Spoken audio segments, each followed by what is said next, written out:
Hello, my dear friends. Myself, Alimuddin Sheikh Qadri. My coaching classes is Qadri Coaching Classes.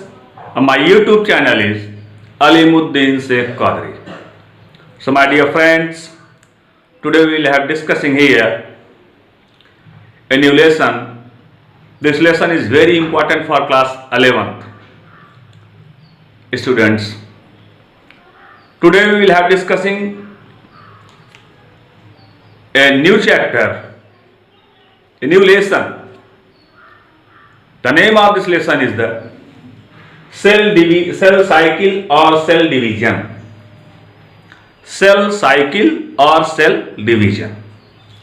Cell cycle, my dear friend, कोशा चक्र, कोशिका का चक्र क्या होता है, एंड सेल डिवीजन किस प्रकार से सेल डिवाइड करती है. My dear friend, myself Alimuddin Sheikh Qadri, I simply told to you, our body is made up of the many cells, many lakhs of the cells. हमारा शरीर कई लाख कोशिकाओं का, अरबों कोशिकाओं का बना हुआ है. यदि हमारा शरीर इतना ज्यादा कोशिकाओं का बना हुआ है तो इतनी ज्यादा कोशिकाएं आई कहां से? इसी का अध्ययन, इसी की स्टडी आज हम सभी लोग करेंगे.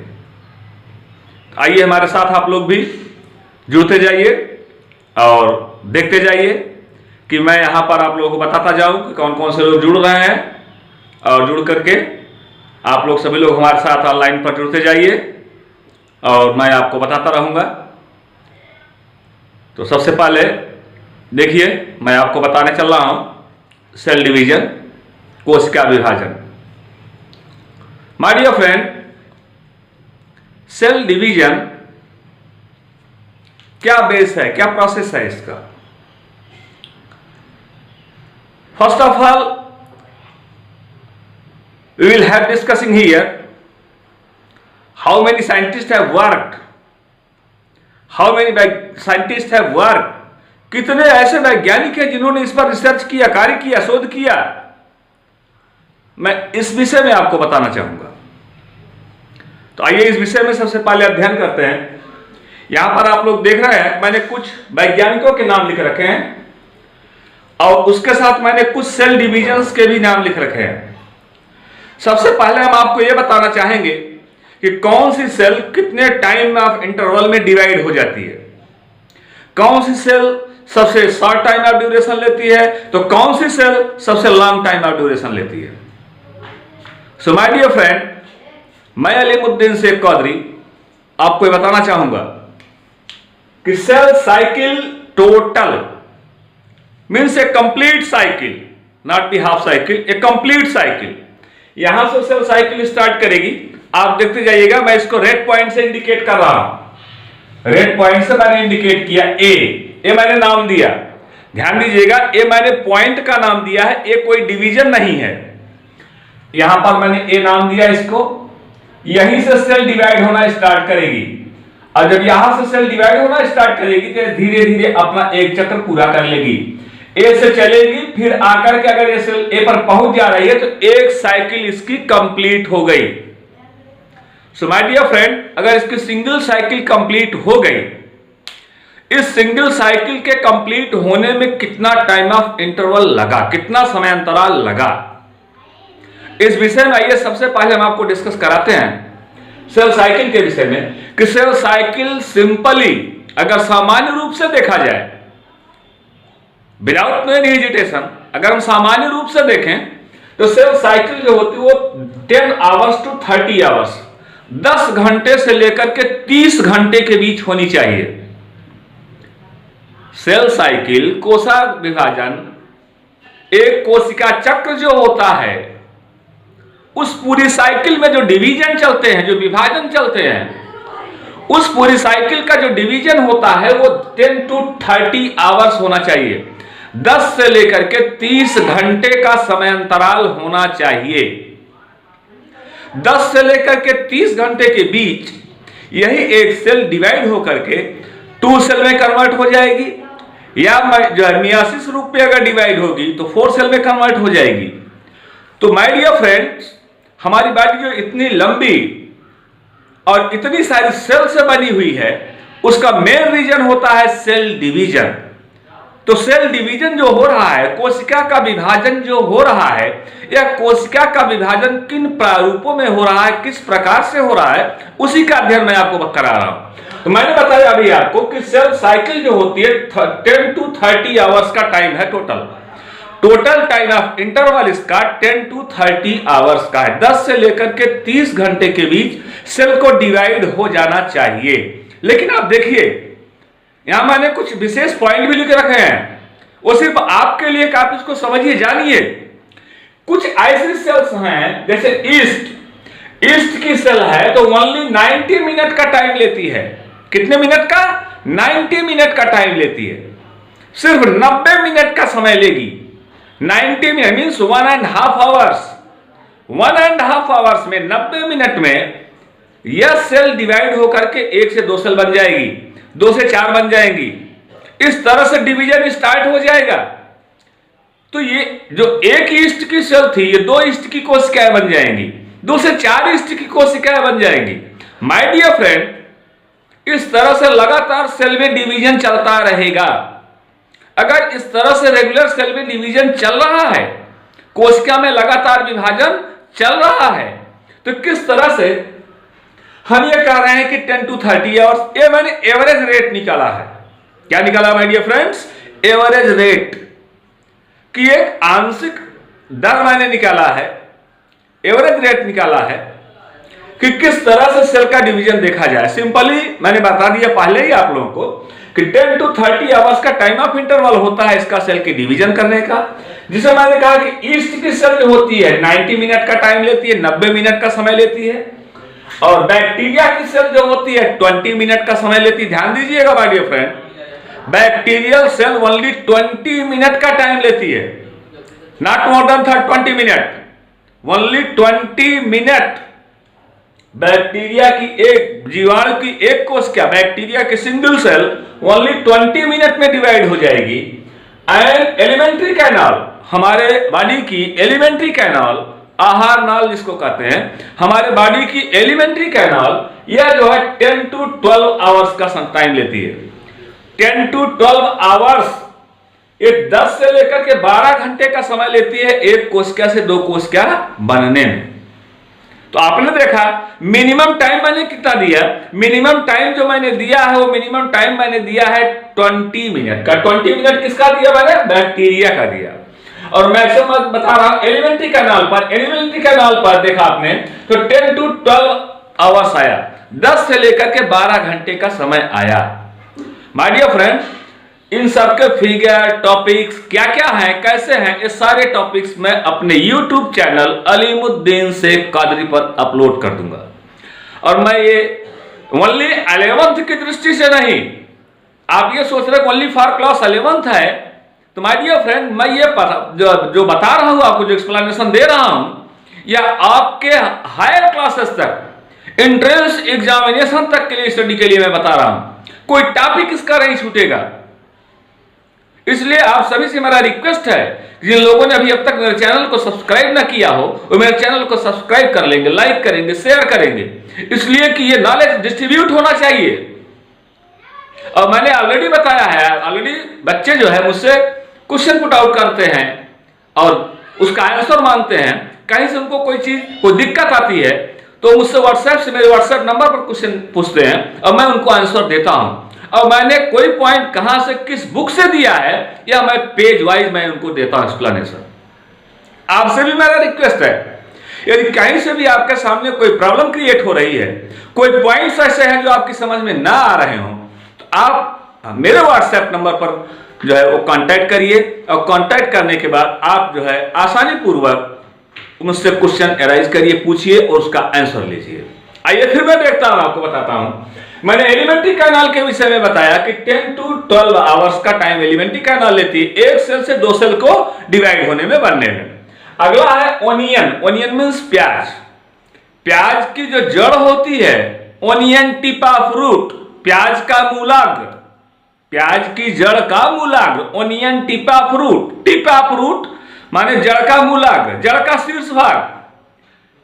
तो जड़ का शीर्ष मीन्स माय डियर फ्रेंड, शीर्ष पार्ट में ही डिवीजन होगा, शीर्ष भाग में ही विभाजन होगा, तभी ये कोशिकाएं लगातार फैलती चली जाएंगी।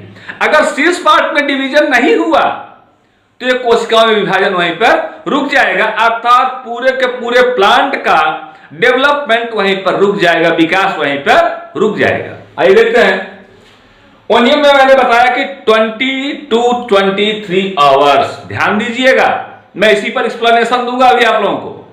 तो मैंने कहा कि 20 से लेकर के 23 घंटे 20 to 23 आवर्स का टाइम लेता है ओनियन एक सेल से दो सेल डिवाइड होने में, मींस सेल का डिवीजन कंप्लीट करने में। वहीं पर आप देखिए कि हमारे बॉडी की जो लीवर सेल होती है, लीवर की कोशिकाएं जो होती है हमारे बॉडी की, जो लीवर सेल्स हैं, ये लीवर सेल्स जो होती है वो 1 ईयर्स का टाइम लेती हैं। एक सेल डिवाइड होकर के दो सेल में बदल जाए, उसके लिए इसने टाइम लिया कितना? 1 ईयर्स का लिया। कितना टाइम लिया? 1 ईयर्स का लिया। तो ये मैंने कुछ सामान्य रूप से आपके एग्जाम्पल दिए हैं जिससे आपकी समझ में आ जाए कि सेल का जो डिवीजन होता है, जो विभाजन होता है, वो कांस्टेंट नहीं होता। अगर यह कहा जाए कि कोशिका सिर्फ 24 आवर्स में ही डिवाइड करती है, इज नॉट बी ट्रू, यह सही नहीं है। सही तो यह है को 20 मिनट से लेकर के 1 ईयर तक डिवाइड करती है। बैक्टीरियल सेल में आपने देखा कि 20 मिनट का टाइम ले रही है, वहीं पर आप लीवर सेल में देख रहे हो कि 1 ईयर्स का टाइम ले रही है। कब? एक सेल से दो सेल को बनाने में, एक कोशिका से दो कोशिका के बनने में इतना टाइम ऑफ इंटरवल ले रही है। So my dear friend, I humble request to you, all of you noted this point. And next one, अब आइए देखते हैं कि सेल का जो डिवीजन है, माय डियर फ्रेंड, ये डिवीजन होता क्यों है? हाँ, लोग जुड़ते जाइएगा, आप लोग समझते जाइएगा हमारी बातों को। किसी भी जीव के विकास का आधार, the basis life of development of the body और shape, size and structure is completely depend on the cell division. यह पूरी तरह से निर्भर करता है कोशिका के विभाजन के ऊपर। किसी भी जीव के, किसी, मैंने इंडिविजुअल एनिमल्स का नाम नहीं लिया my dear friend, my dear friend, मैंने इंडिविजुअल एनिमल्स का नाम नहीं लिया, मैंने कहा किसी भी जीव का विभाजन, विकास, यह निर्भर करता है उसके कोशिका के विभाजन के ऊपर। अगर सेल का डिवीजन रेगुलर चल रहा है तो एनिमल्स डेवलपमेंट की प्रोसेस में ज्यादा होते हैं। हां, इतना जरूर है कि कुछ फेजेज ऐसी होती हैं, कुछ अवस्थाएं ऐसी होती हैं जिसमें लॉन्ग टाइम ऑफ पीरियड लग जाता है, कुछ फेजेज ऐसी होती है जिसमें शॉर्ट टाइम ऑफ पीरियड लगता है, बट ये डिवीजन रेगुलर चलता रहता है। जैसे एक छोटा सा बच्चा है, उसके बॉडी की सेल इतनी तेजी के साथ डिवाइड होती है कि आप देखते हैं कि 2 साल 3 साल में जाकर वो काफी बड़ा हो जाता है। लेकिन क्या वही रेशियो आपके 19 साल 20 साल पर भी है? अगर उसी प्रकार से सेल का डिवीजन होता रहा, सेल का ग्रोथ होता रहा, तो आपकी लंबाई तो बहुत ज्यादा हो जाएगी। इसलिए ये डिवीजन धीरे धीरे धीरे धीरे रुक जाता है, आपके एक लिमिट ग्रोथ पर जाकर के डिवीजन रुक जाता है। तब डिवीजन सिर्फ उसी समय होता है जब सेल जो है वो कोई सेल डेड करती है, वहां से रिमूव होती है, उसके स्थान पर अगली सेल जाकर के अपना प्लेस अडॉप्ट करती है, फिर वहां पर उस कंडीशन के समय ये डिवीजन स्टार्ट होता है। So I humble request to you, all of you know this point. And next one, तो इस तरह से मैं देख रहा हूं कि मेरे साथ काफी लोग जुड़ते जा रहे हैं, और आप लोग भी मेरे इस ऑनलाइन के क्लासेस में लगातार देखते रहिए, जुड़ते रहिए, और मेरे YouTube के चैनल को भी लगातार आप लोग सब्सक्राइब करते रहिए, देखते रहिए। तो यहां पर जो मैं देख रहा हूं, काफी बच्चों ने मेरा साथ दिया, आप सभी का हृदय से आभार व्यक्त करता हूं। और मैं आपको बताता हूं कि साइंटिस्ट रुडोल्फ विर्को, जिन्होंने 1855 में, 1855 में, 1855, ध्यान दीजिएगा, मैं साइंटिस्ट का नाम बोल रहा हूं, रुडोल्फ विर्को, 1855 में बताया कि all cells they have originating the pre existing cells. सभी नई कोशिकाएं अपनी पूर्ववर्ती कोशिकाओं से ही बनती हैं।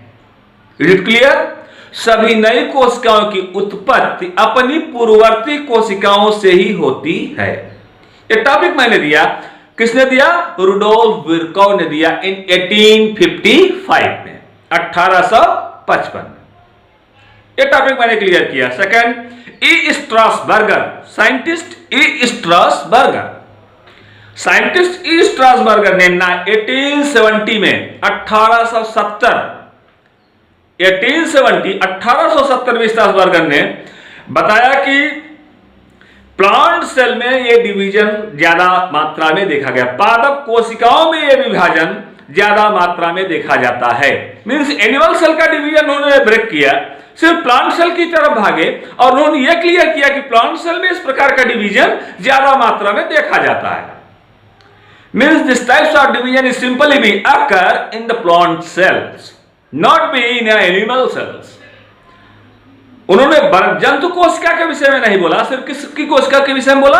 प्लांट सेल के विषय में बोला कि पादप की कोशिकाओं में विभाजन बहुत ही शीघ्र होता है और तीव्र गति से होता है, इसलिए पौधों की लंबाई बहुत ही तेजी के साथ बढ़ती चली जाती है। आइए आगे डिस्कस करते हैं। W Flemming, scientist W Flemming, जिन्होंने 1882 में, माय डियर फ्रेंड, वही फ्लेमिंग जिसके रूल को आपने पढ़ा है। डब्ल्यू फ्लेमिंग इन 1882 में जंतु कोशिकाओं का अध्ययन किया। जंतु कोशिका, एनिमल सेल के डिवीजन के विषय में स्टडी किया, और जब डिवीजन के विषय में स्टडी किया कि इन्होंने कहा कि यह माइटोसिस है, तो who give the term of mitosis? W Flemming. W Flemming ने 1882 में ही डिस्कस कर दिया था यह माइटोसिस है, लेकिन ध्यान दीजिएगा इनके माइटोसिस टर्म को मान्यता कब मिली है? आप ये देखिएगा, माइटोसिस को डब्ल्यू फ्लेमिंग ने किया है 1882 में किया है, लेकिन मान्यता मिली है 1875 में। माने टर्म तो यूज कर दिया पहले ही, लेकिन इस शब्द को मान्यता जब मिली, नहीं आपने सही शब्द का प्रयोग किया है, यह माइटोसिस ही है, तो इसकी मान्यता उनको मिली है 1875 में।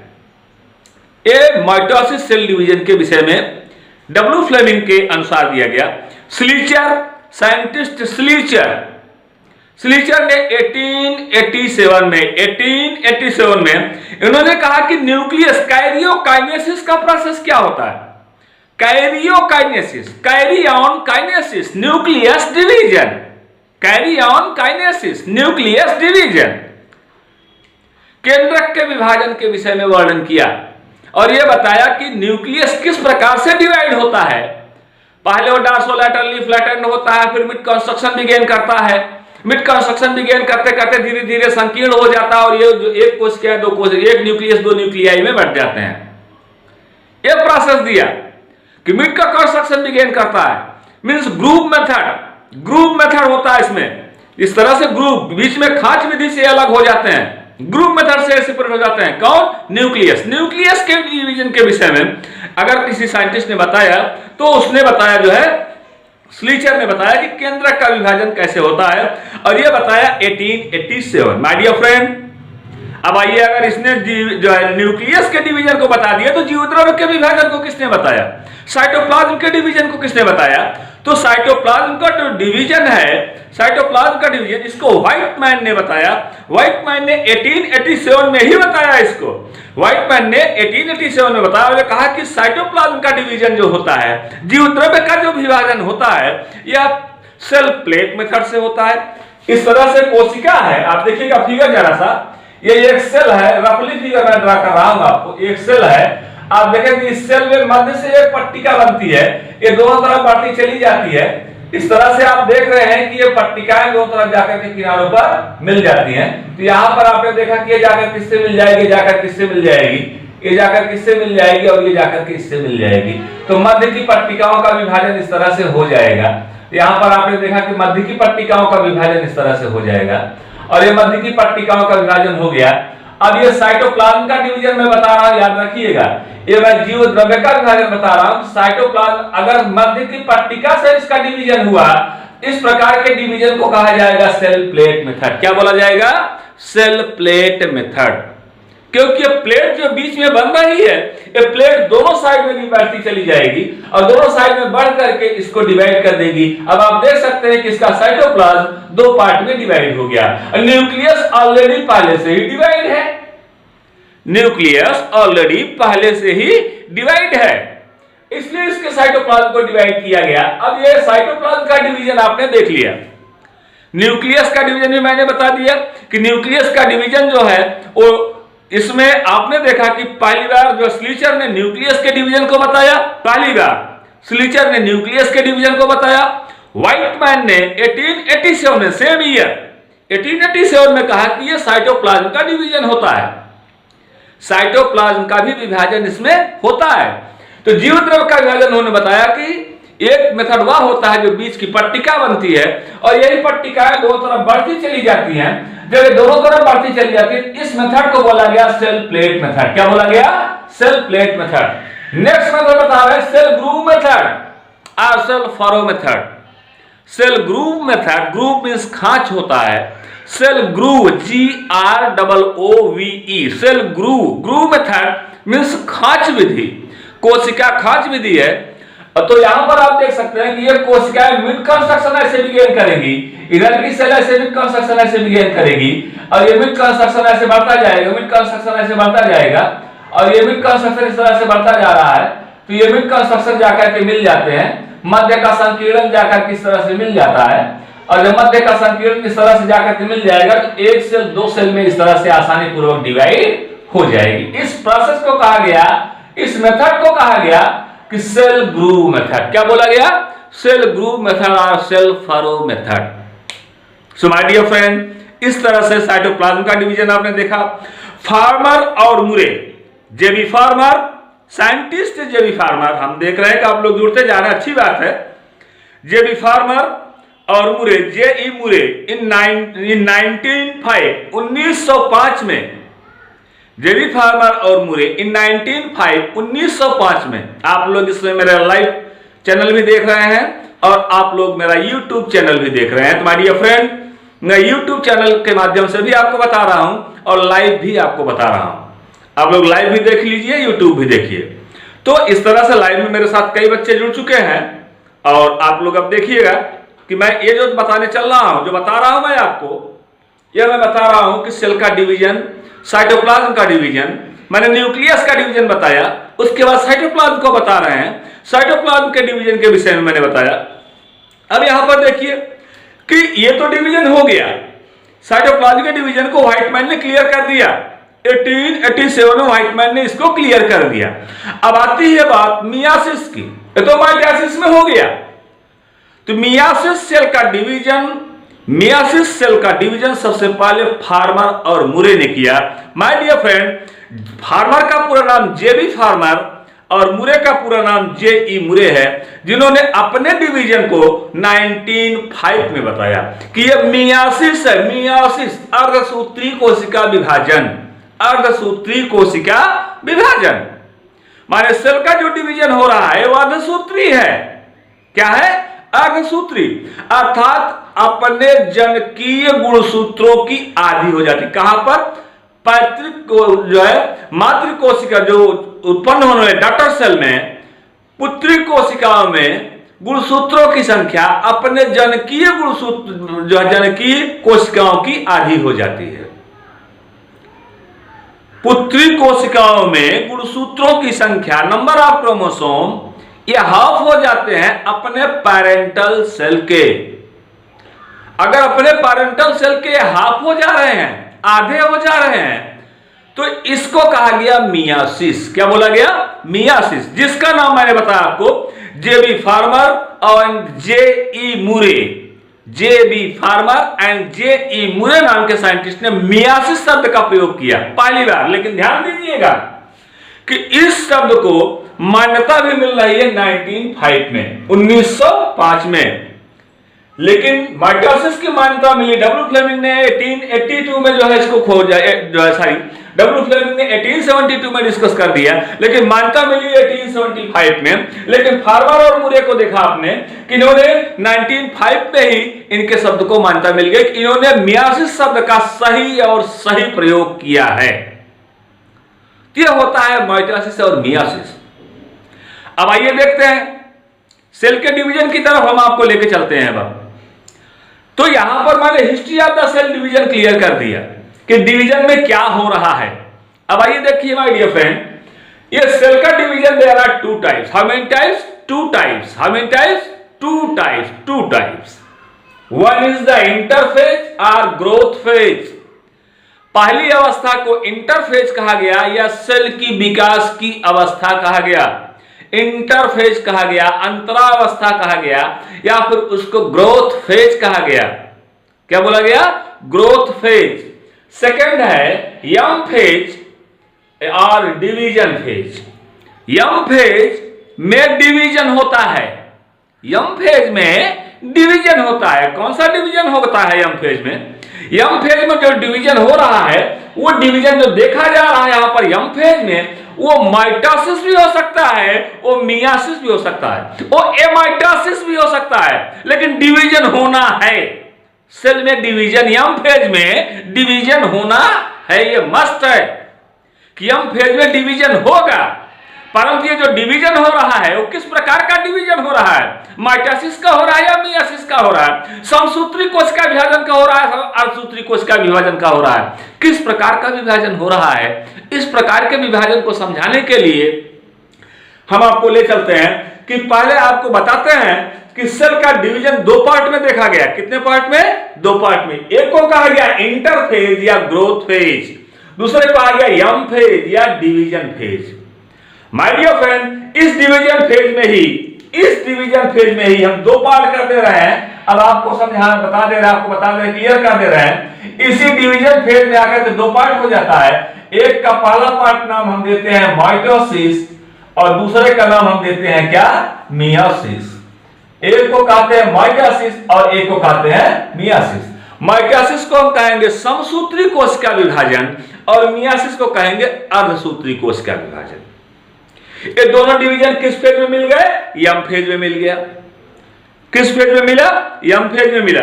तो माय डियर फ्रेंड, ये तो आपको फेजेज में क्लियर हो गया। मैंने जो क्लियर किया, जो समझाया आपको कि यम फेज में जाकर के ये डिवीजन क्लियर हो गया, तो आपने देखा कि यम फेज की कंडीशन में आपने देखा कि जो ये डिवीजन मैंने बताया भी आपको, इस डिवीजन की कंडीशन में आपने देख लिया कि सेल का जो डिवीजन होता है वो इंटरफेज और यम फेज। तो इंटरफेज में आपने देखा कि इंटरफेज को हमने कहा कि ग्रोथ फेज है। क्या कहा मैंने? ये ग्रोथ फेज है। सेकंड मैंने यम फेज का नाम दिया और यम फेज को मैंने कहा कि ये डिवीजन की फेज होती है। आइए एक एक करके देखा जाए। यम फेज को हमने डिवीजन का नाम दिया है और इंटरफेज को ग्रोथ का नाम दिया है। तो अब मैं चाहता हूं आप सभी लोगों ने इसको नोट कर लिया होगा। अब मैं इसे जो इरेज कर रहा हूं और अब मैं आपको डिवीजन के विषय में आगे समझाने का प्रयास कर रहा हूं। तो माय डियर फ्रेंड, अगला पार्ट प्रोसेस आप देखिएगा। अब यहां पर जो इंटरफेज का प्रोसेस आया, सबसे पहले हमको इंटरफेज देखना है कि सेल की ग्रोथ फेज क्या होती है, सेल की डेवलपिंग फेज क्या होती है। तो ग्रोथ फेज पर अगर हम डिस्कस करें, सेल की ग्रोथ फेज पर अगर हम डिस्कस करते हैं, इस ग्रोथ फेज पर देखते हैं कि यहां पर सबसे पहले सेल मैच्योर करती है। माय डियर फ्रेंड, सेल के एक कंप्लीट सेल के मैच्योर की क्या कंडीशन होती है? आपसे पूछा जाए कि what is the condition of mature cells और what is the significant feature of mature cells, आप क्या जवाब दोगे? एक परिपक्व कोशिका जब विभाजन के लिए तैयार हो जाती है, उसकी क्या पहचान होती है? All cell organelles are well clear, chromatin threads are well developed and well clear, thin and scattered in whole around the cell, whole around the nucleus. Nucleus are well clear and well seen. Nucleus स्पष्ट दिखाई देता है, nucleolus भी स्पष्ट दिखाई देता है, यहां पर केंद्रिका भी स्पष्ट दिखाई देगी। ये सारे प्रोसेस होते हैं, ये सेल की एक मैच्योरिटी के सिम्टम होते हैं, कोशिका के एक परिपक्व के लक्षण होते हैं। तो ये आपने सेल की मैच्योरिटी देख लिया। अगर इस कंडीशन को ये फॉलो कर रहा है तो सेल की मैच्योरिटी है, कोशिका पूरी तरह से परिपक्व है। अगर इस कंडीशन को ये फॉलो नहीं कर रहा है, सपोज दैट इस कंडीशन को ये फॉलो नहीं कर रहा है, तो सेल मैच्योर नहीं है। My dear friend, when the cell are not be mature, they have not be divided in any types of division. अगर कोशिका परिपक्व नहीं है तो किसी प्रकार का विभाजन नहीं कर सकती। अर्थात विभाजन के लिए आवश्यक है कोशिका का मैच्योर होना, कोशिका का परिपक्व होना। तो कोशिका का परिपक्व होना, मैच्योर होना, इस विषय मैंने आपको ऑलरेडी बता दिया है, समझा दिया है कि सेल जो मैच्योर कर रही है, कोशिका जो परिपक्व हो रही है, उसकी क्या कंडीशन होनी चाहिए, क्या डेफिनेशन होनी चाहिए। मैंने सारी कंडीशन और डेफिनेशन के विषय में आपको एक्सप्लेन किया, समझाया, बताया। अब मैं आपको बताने चल रहा हूं कि इंटरफेज जो ग्रोथ की फेज देखी गई, एक ग्रोथ की क्या फेज होती है। तो ग्रोथ की जो फेज होती है, एक ग्रोथ की फेज है जो जिसको हम कहते हैं G1 phase, S phase, G2 phase, M phase. ध्यान दीजिएगा, अभी इसमें एक छोटी सी अवस्था छूट रही है, G0 फेज। तो आइए नोट करते हैं। पहले हम यहां पर हमने कहा कि G1 S G2 M, कितनी फेज लिया हमने? 4 फेज, जो कंप्लीट फेज होती हैं, G1 S G2 M। ध्यान रहे कि ये सीरियल वाइज लिखे गए हैं, ये सीरियल वाइज लिखे गए हैं, इसी क्रम में डिवीजन चलना चाहिए। पहले G1 फेज चलेगी, उसके बाद then S phase, then G2 phase and at last M phase. After the M phase cell is going on G0 phase. M phase के बाद ही सेल जो होती है G0 फेज की कंडीशन में जाती है। आइए देखते हैं G1 फेज अब ग्रोथ की फेज है, सेल के ग्रोथ की फेज है, विकास की अवस्था है। क्या होता है, इस तीनों फेजों को मिलाकर के G1 या G2, इन तीनों फेज को ध्यान दीजिएगा। M फेज को हम छोड़ रहे हैं, यहां पर M फेज को मैंने कहा कि मैं यहां पर छोड़ रहा हूं। इन तीनों फेज कौन कौन सा, G1 S G2, इन तीनों फेज को मिला दिया जाए ऐसे, तो इस तीनों फेज को मिलाकर हम कहते हैं कि ये इंटरफेज है। क्या है, इंटरफेज है। माय डियर फ्रेंड, ये इंटरफेज हो गया, जिसको हम हिंदी में कहते हैं अंतरावस्था। इस इंटरफेज में सिर्फ 3 ही अवस्थाएं आती है, ध्यान रखिएगा। M फेज इस फेज से बाहर चली जाएगी। तो यहां से लेकर, देखिए रेड पॉइंट को देखिएगा, आप लोग रेड पॉइंट को देखिएगा, यहां से लेकर के यहां तक आ रहा है, ऐसे आते आते आते आते आते आते धीरे धीरे धीरे धीरे धीरे धीरे यहां तक पहुंच गया। अब आपने क्या देखा, अब आपने देख लिया कि यहां से यहां तक की फेज, इस रेड कलर में जो मैंने आइडेंटिफाई किया, ये इंटरफेज है। क्या है, इंटरफेज है, इसको इंटरफेज बोला गया। यहां पर आपने देखा मैंने इसको इंटरफेज नाम दिया, इंटरफेज नाम दिया। तो ये इंटरफेज है जहां पर G1 S G2 आए। अब G1 फेज में क्या होता है, S फेज में क्या होता है और G2 फेज में क्या होता है, आइए एक एक फेज का डिस्कस करते हैं। तो G1 फेज जो 10 to 12 आवर्स का टाइम, नोट करिएगा, 10 to 12 आवर्स का टाइम ले रही है। कौन सी फेज, G1 फेज। कितना टाइम ले रही है, 10 to 12 आवर्स का टाइम ले रही है G1 फेज। G1 फेज जो 10 to 12 आवर्स का टाइम ले रही है, यहां पर ये प्री डीएनए सिंथेसिस, नाम याद रखिएगा, वर्क याद रखिएगा कि G1 फेज में प्री डीएनए सिंथेसिस होती है, प्रारंभिक डीएनए का संश्लेषण होता है, प्री डीएनए सिंथेसिस होती है। उसके बाद सेकंड आता है S फेज। S फेज को, S फेज यहां पर नोट कर चलिएगा, यहां पर मैं लिख रहा हूं प्री डीएनए सिंथेसिस, नोट करिएगा, प्री डीएनए सिंथेसिस। यहां पर प्री डीएनए सिंथेसिस हो गया। इसके बाद यहां पर देखिएगा S फेज में ये डीएनए सिंथेसिस होता है, डीएनए सिंथेसिस होता है। अब यहां पर डीएनए सिंथेसिस हो गया, तो S फेज में डीएनए का संश्लेषण, S फेज में प्री मतलब जो न्यूक्लियस के बाहर थे, सेल के ऑर्गेनेल्स के अंदर अंदर थे, सारे डीएनए को संश्लेषित किया गया। S फेज में डीएनए का संश्लेषण होता है और G2 फेज में पोस्ट डीएनए सिंथेसिस। क्या कहा मैंने, पोस्ट डीएनए सिंथेसिस, नाम नोट करिएगा, post DNA synthesis. My dear friend, अब आपने देख लिया कि ये जो सेल साइकिल चल रही है, जो कोसा चक्र चल रहा है, इस कोसा चक्र के चलने में 3 फेजेस इज वेरी इंपॉर्टेंट। कौन कौन सी, G1 S and G2. If there are 3 phases are combined together to form of a single phase, this one is simply we call to the interphase. Interphase में कौन कौन सी अवस्था आती है, G1 S and G2 only, M phase नहीं आएगा, याद रखिएगा। सिर्फ यहां से चलेगा और यहीं तक आकर के रुक जाएगा। यहीं तक जो है सेल की ग्रोथ फेज आ जाएगी। क्या आ जाएगी? यहीं पर सेल को जितना डेवलपमेंट करना है, कोशिका को जितना विकसित होना है, जितना ज्यादा मेच्योर होना है, जितना ज्यादा परिपक्व होना है, वो सब परिपक्वन की कंडीशन यहीं पर आ जानी चाहिए। पूरी तरह से सेल का डिवीजन यहीं पर क्लियर हो जाएगा, आ जाएगी, कोशिका पूरी तरह से परिपक्व हो जाएगी।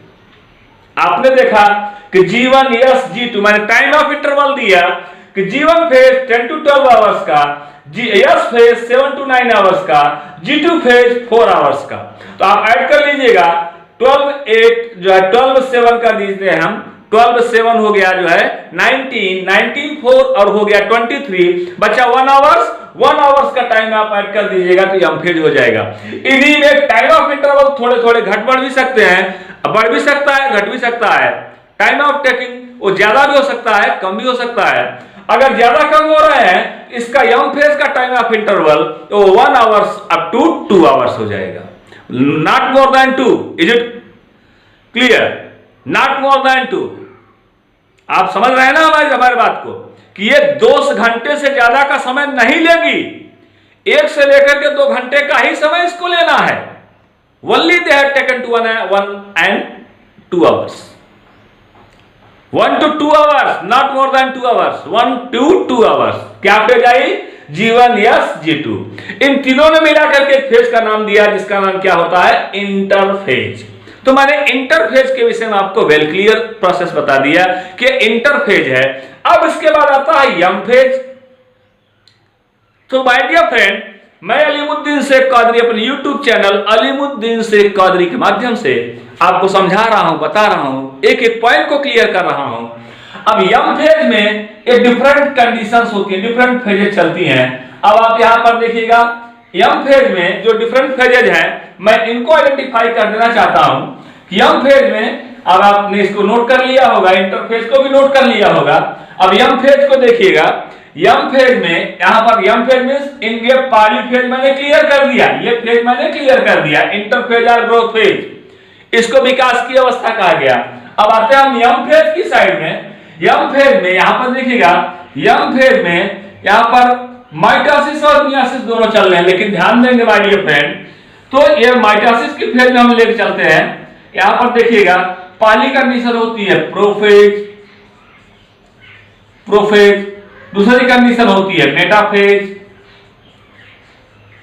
प्रोफेज, मेटाफेज, तीसरी कंडीशन होती है एनाफेज, एनाफेज, चौथी कंडीशन होती है टीलोफेज, टीलोफेज, और लास्ट कंडीशन होती है काइनेसिस। माय डियर फ्रेंड, इस तरह से देखा आपने prophase, metaphase, anaphase, telophase and kinesis. ये आपने देखा यम फेज में आ रहा है। अगर यही अर्धसूत्री कोशिका विभाजन में आएगा, अर्धसूत्री कोशिका विभाजन में आएगा, यही फर्स्ट, यही prophase first, metaphase first, anaphase first, telophase first, kinesis first, और फिर सेकंड चल जाएगा prophase second, metaphase second, anaphase second, telophase second, kinesis second. कुछ वैज्ञानिकों ने प्रोफेज सेकंड नहीं नाम दिया है, लेकिन मैं प्रूव करके दिखाऊंगा कि प्रोफेज सेकंड की भी कुछ समय अंतराल मिलता है। अब मियोसिस का सेल डिवीजन है तो उसमें देखिएगा माइटोसिस में प्रोफेज थोड़ा सा लंबा समय लेती है। इसमें जो 4 कंडीशंस हैं वो देखिएगा, early prophase, middle prophase, late prophase, prometaphase. ध्यान से सुनिएगा फिर से, early prophase, middle prophase, late prophase, prometaphase. ये किसकी अवस्था है? ये प्रोफेज की अवस्था है। किसकी अवस्था है? माइटोसिस में। किसका मैंने नाम लिया? माइटोसिस का। तो माइटोसिस में ये early prophase, middle prophase, late prophase, prometaphase, उसके बाद मेटाफेज, एनाफेज, टीलोफेज, काइनेसिस। ये किस में आए? यम फेज में आए। इसका time of interval 1 to 2 hours का आया, maximum time of interval 1 to 2 hours का आया। अगर यही डिवीजन मियोसिस का होता तो फिर क्या आता? मियोसिस मैंने अभी आपको बताया ये सब फर्स्ट सेकंड करके चलते हैं। पहले फर्स्ट फेज चलेगी, देन सेकंड फेज चलेगी। तो फर्स्ट फेज में जो चलती है, अब आपने इसको नोट कर लिया होगा, early prophase, middle prophase, late prophase, prometaphase, ये प्रोफेज की कंडीशन है। अब आइए देखते हैं प्रोफेज की कंडीशन की जस्ट बाद हम आपको बताने चल रहे हैं कि अब इसके बाद जो है ये मियासिस में अगर हम देखें, किसमें देखें? मियासिस में देखते हैं हम। अगर हम मियासिस की कंडीशन को देखें तो यहां पर आता है leptotene, zygotene, pachytene, diplotene, at last diakinesis. अब इसके बाद my dear friend, leptotene, zygotene, pachytene, diplotene, diakinesis, इस फेज के बाद चलेगी मेटाफेज। ध्यान दीजिएगा, प्रोफेज कंप्लीट होने के बाद दोनों ही अवस्थाओं में, माइटोसिस और मियासिस की दोनों ही अवस्थाओं में प्रोफेज कंप्लीट होने के बाद ही मेटाफेज चलेगी। मेटाफेज के कंप्लीट होने के बाद एनाफेज कंप्लीट होने के बाद टीलोफेज कंप्लीट होने के बाद ही जो है काइनेसिस की फेज चलेगी। तो माय डियर फ्रेंड, इस तरह से आपने देखा कि प्रोफेज की जब मियासिस का डिवीजन होगा तो leptotene, zygotene, pachytene, diplotene and diakinesis ये फेजें चलनी है। तो ये leptotene, zygotene, pachytene, diplotene and diakinesis, इस तरह की अवस्था जो चल रही है, देन काइनेसिस आ गया ना, डाइकाइनेसिस अब यहां पर आ गया। अब कुछ समय के लिए सेल जो resting on, going on to rest position, कुछ समय के लिए जो है जो जी0 फेज होती है, जी0 फेज में फिर से सिंथेसाइज करता है और अपने को फिर से डेवलप करने की, कोई डिवीजन की प्रोसेस में लाने का प्रयास करता है। इसीलिए वहां पर जो समय अंतराल लगता है उसको जी0 फेज के नाम से जाना जाता है। सो माय डियर फ्रेंड, मैं अलीमुद्दीन शेख कादरी अपने YouTube चैनल अलीमुद्दीन शेख कादरी के माध्यम से आप सभी लोगों को आज मैंने सेल डिवीजन का एक basic concept means types of interphase और growth phase and M phase और डिवीजन, इस तरह से मैंने आपको बता दिया कि इस तरह से कैसे कोशिका का विभाजन होता है। तो मैं अलीमुद्दीन शेख कादरी आप सभी से मेरा रिक्वेस्ट है, आप सभी से मैं रिक्वेस्ट करना चाहता हूं, जिन लोगों ने अभी अब तक मेरे चैनल को सब्सक्राइब न किया हो वे लोग मेरे चैनल को सब्सक्राइब करेंगे, क्योंकि मेरा लेक्चर जो है, मैंने कहा कि only not for 11th classes, this lecture is very important for the all entrance examinations, those who are completely belongs to the medicals। यह सभी मेडिकल एंट्रेंस एग्जामिनेशन के लिए बहुत ही महत्वपूर्ण है और यह मेरा लेक्चर लगातार अपलोड होता रहेगा, लगातार चलता रहेगा। और आप सभी से मेरा रिक्वेस्ट है कि जिन लोगों ने अभी अब तक मेरे चैनल को सब्सक्राइब न किया हो वे लोग मेरे चैनल को सब्सक्राइब कर लेंगे और ज्यादा से ज्यादा लाइक करेंगे, शेयर करेंगे। शेयर कर देने से नॉलेज डिस्ट्रीब्यूट होगा। माय डियर फ्रेंड, मैं अलीमुद्दीन शेख कादरी आज के अपने इसी टॉपिक के साथ आज आपसे विदा लेता हूं और फिर अपने नेक्स्ट टॉपिक के साथ पुनः आपके साथ उपस्थित होऊंगा। तब तक के लिए थैंक यू।